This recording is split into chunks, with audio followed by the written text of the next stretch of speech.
Баршаңызға сәлем достар. Менің каналыма қош келдіңіздер. Мен сіздерге бүгін босанғаннан кейінгі әйел адамның күтімі жайлы айтатын боламын. Видеоны соңына дейін көріп, лайк басуды ұмытпаңыздар. Сұлу болуды әрбір әйел армандайтыны сөзсіз. Бірақ жуырда сәбилі болып ана атанған әйелдерге бұл тұрғыда өзіне көңіл бөліп, сымбаты сақтауда біршама кедергілер туындайтыны шындық. Бала босанған әйелдің ағзасында түрлі өзгерістер орын алып, әйел бастапқы сұлулығын аңсауы да мүмкін. Босанғаннан кейін дене бітімін қалыпқа келтіруге тырыспайтын әйел жоқ шығар. Сондықтан өзіне күтім жасауды бала 40-нан шыққаннан кейін бастай беруге болады. Ағза өзгеріске түсудің әсерінен жүкті әйелдің немесе бала босанғаннан кейін емізулі әйелдің шашы сиреп, тіпті уыстап түсуі де жиі кездесетін жағдай.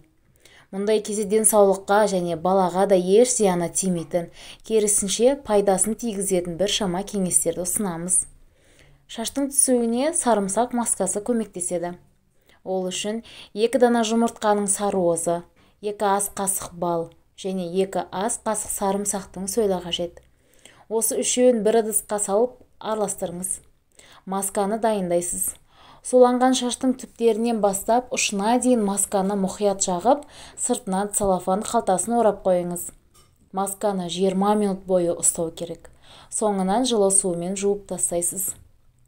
Беттегі қара дақтарды кетіру әйелдің бойына бала біткеннен бастап босанғанға дейін, тіпті бала емізіп жүрген әйелдердің де бетінде қара дақтар пайда болуы да байқалады.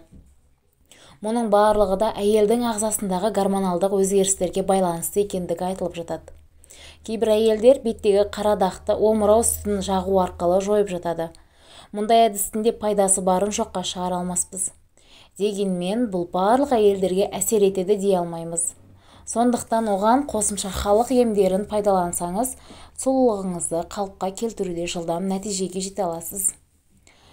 Бадам дәнінен 100 грамын алып, қайнаған суға салып жұмсарғанын күтіңіз. Жұмсарған дәнегін алып, оны езу қажет. Оның үстіне лимонның бірнеше тамшысы мен аздаған су қосып, ботқа тәріздес болғанша араластырыңыз. Осы қоспаны бетіңізге жағып, 20 минуттай ұстаңыз. Соңынан жылы сумен жуып тастаңыз. Тырнақтың саулығы үшін де бар. Босанғаннан кейін жас ананың тырнақтары да өте әлсіз болып жұқарып, сынғыш болып келеді. Тырнағыңызды қатайтып, сау тырнаққа жету үшін оған да күтім керек. Сөлін сығып алған лимонның қабығын қоқыс шелегіне тастауға асықпаңыз. Онымен тырнағыңызды сүртіп қойсаңыз, тырнағыңыз жылтырап бір тегіс бола түседі.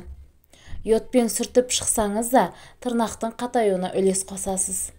Егер күндіз бір жаққа баратын болып, тырнағым сарғыш тартып қалады деп қорықсаңыз, ұйқыға жатар алдын жағыңыз.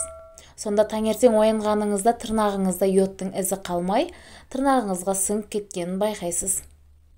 Картоп қайнатқан суды да төгіп тастамай, қолыңызды сол суға суығанша батырып алыңыз. Содан кейін қолыңызды сүлгімен сүртпей, оның өздігінен кепкенін күтіңіз.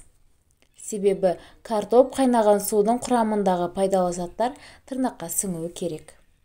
Босанғаннан кейін 3-6 айға дейін шаштың түсуі, тырнақтың сынуы қалыпты құбылыс болып табылмаса, одан кейінгі жағдайларда бұл үрдіс қалыпқа келмесе, міндетті түрде денсаулығыңызды тексертіп, дәрігердің қабылдауында болғаныңыз жөн. Достар, егер бұл видео сіздерге ұнаған болса, менің каналыма тіркеліп, лайк басуды ұмытпаңыздар.